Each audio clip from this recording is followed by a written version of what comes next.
27 shkurt. Rama duket sikur po qeveris me qeveri teknike. Çfarë ka ngjarë?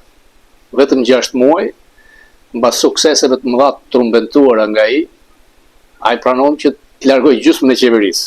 Kur ka mbajtur një fjalim programatik të barazvlefshëm me Hoxhën dikur, tek ai që ende në mënyrë të paturpshme e quan pallat i brigadave, brigadat nuk kanë asnjë lidhje, dhe duket se ka sakrifikuar lindën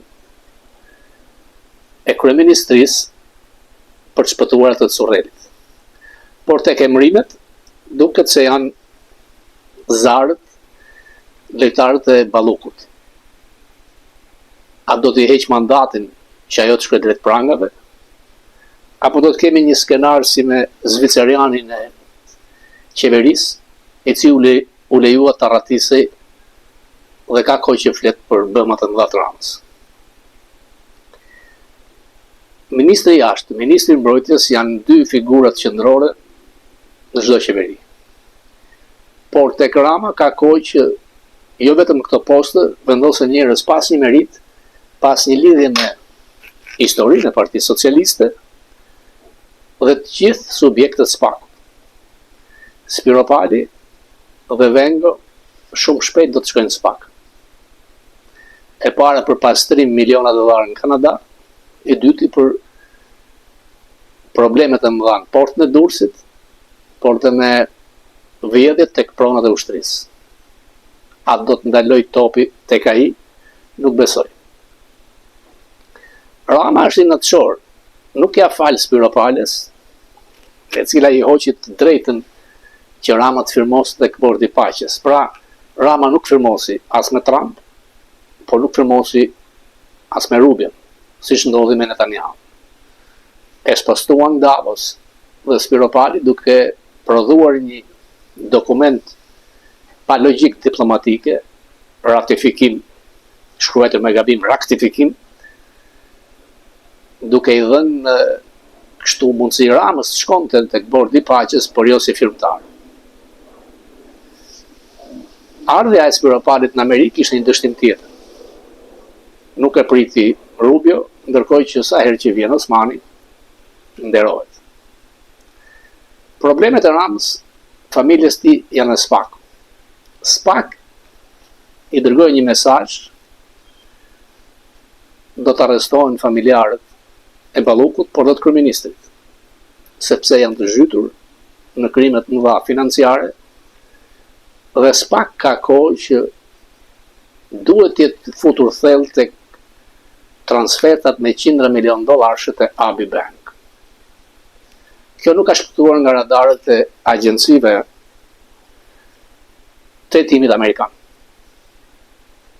Natyrisht që Spiro Pali nuk ka qenë kurrë në PS. Është ai grupim G99, por mbas mënjanimit të fugës, Veliaj, të largimit të gjithë 99-çave, Surreli nuk do dëronte më që t'i bëni hije Ramës. A e shpëton kjo Ramën, i jep pak oksigjen. Aq sa e shpëtoi Kushner, aq sa e shpëtoi Ivanka. Rama ka pranuar që nuk është më i fortë. Dhe protestat e kanë dhënë efektin e tyre. Jo thjesht duke treguar se Shqipëria është një narkoshtet, që po shkojmë në një shtet autokrat, por pamjet kanë arritur tek mediat ndërkombëtare, aq sa në Austri një botues mik me Ramën shkoi dhe të skenare roz në videos skandaloze të Ballukut. A e largoi Rama mbas presionit gjerman? Duket se po. Demokratët në Shqipëri kur vendosin për një kabinet, vendosin të Këshilli Kombëtar, kam parasysh vitet 90. Ka pasur përplasje të mëdha, për shembull, të ishte Pjetra Arbnori apo Arben Imami, në kryetar të kuvendit, si dhe për postet e ministrave. Rama nuk pyet askënd.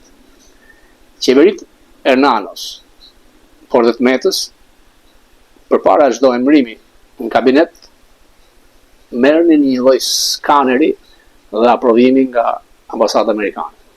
Me emërimet që Rama ka ofruar, nuk besoj se ka ndodhur kjo.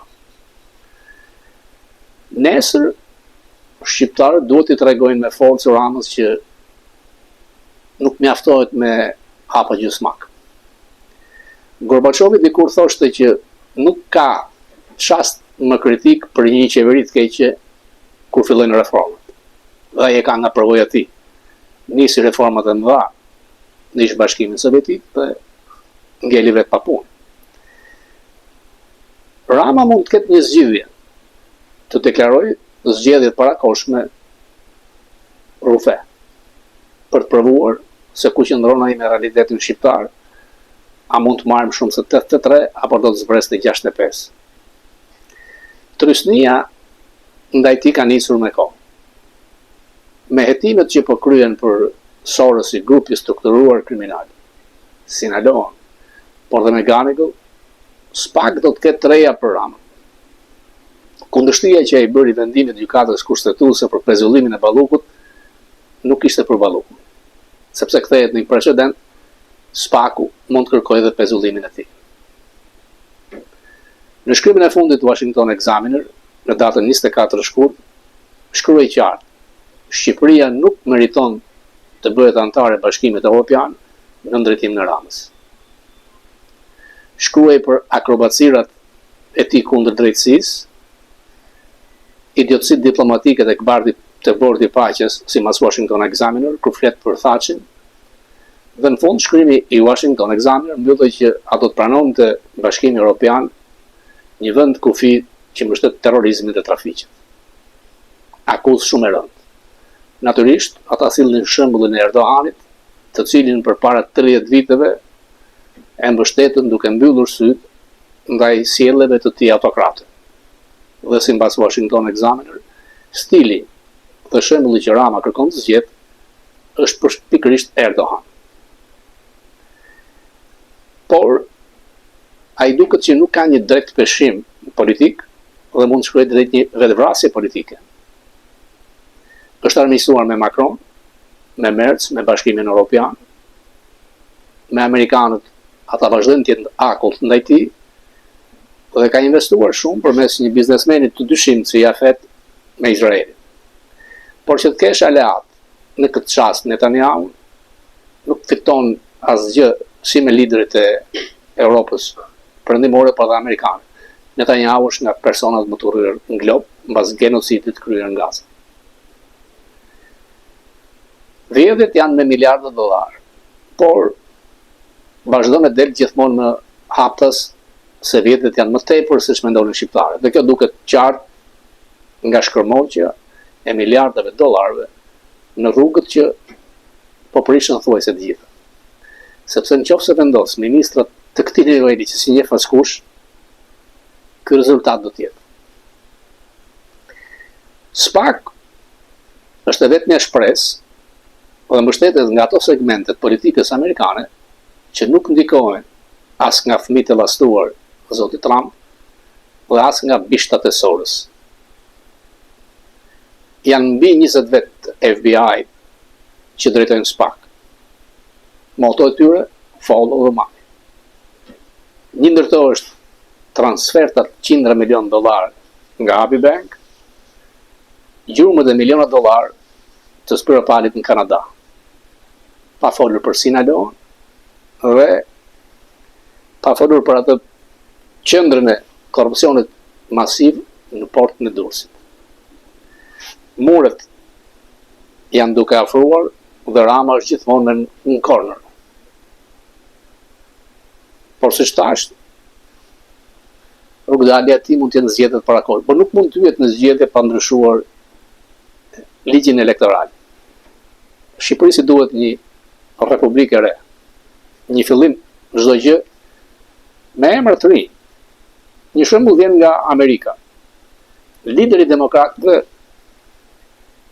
Chuck Schumer, 75 vjeçar, ka shumë gjasa që të mos të rizgjidhet si senator. Kandidate ka dalë Cortez, afrikan-amerikane, që nuk kanë një nivel. Por në politik nuk mund të qëndrohet më me njerëz të atrofizuar. Mbas largimit të Mitch McConnell nga krau republikanëve, largimi e Schumer do të ishte diçka që i shkonte fiks politikës të re në këtë vend. Në Amerikë, që drejtohet sot nga Trump për të çuar përpara premtimet e magës. Në një kohë që ka hyrë inteligenca artificiale, teknologjia, kur brezi Z janë ata që vendosin, skorit e politikës nuk mund mbahen më. Dhe Rama është një ndër ta. Ka që në vitin 1997. Në tjetër kohë me Netanyahu. Të zhytur në korrupsion, pa drejt peshim me aleatët strategjik, të aq më shumë që këtu njihet si bufoni Soros. Dhe me problemet mëdha, me dosjet e thella, ai duhet të ishte larguar vite më parë. Por në një vend ku sundohet me dorë të fortë, opozita e ka vështirë, sidomos përmes votës. Pra duhet kodi i ri zgjedhor, duhet Republikë e re dhe natyrisht mbi të gjitha nga ndërkombëtare. Prallat e qeverive teknike nuk shkojnë. Kodi i ri zgjedhor, zgjedhje të reja, monitorim nga ndërkombëtar. Kushti po që në ato zgjedhje mos shkohet me Rama.